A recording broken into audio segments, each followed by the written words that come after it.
الحمد لله رب العالمين الصلاة والسلام على خاتم النبيين وعلى آله وصحبه أجمعين أما بعد فأعوذ بالله من الشيطان الرجيم بسم الله الرحمن الرحيم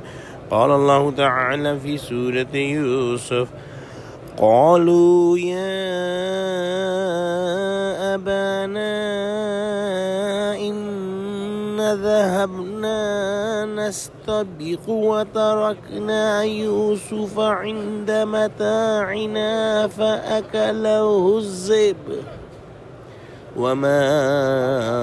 أنت بمؤمن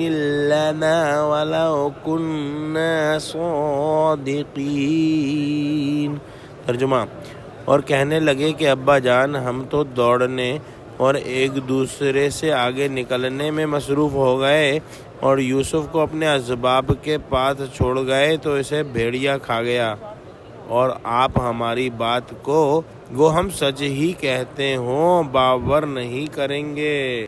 حضرت یوسف علیہ السلام کے بھائیوں نے جو منصوبہ بنایا تھا اس کے مطابق ان کو کنویں میں پھینک آئے اور واپس آ کے اپنے والد صاحب حضرت یعقوب علیہ السلام کے سامنے جھوٹے بہانے تراشنا شروع کیے اور جواب یہ دیا کہ ہم نے ان کی حفاظت میں کچھ کوتاہی نہیں کی،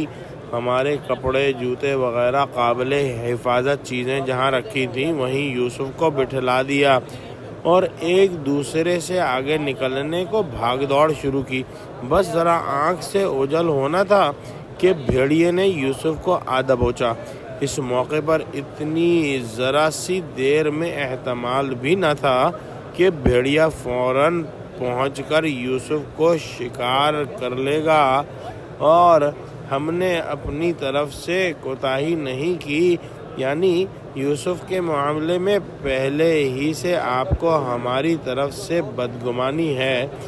اگر آپ کے نزدیک ہم بالکل سچے ہوں تب بھی اس معاملے میں آپ ہماری بات کا یقین نہیں کریں گے۔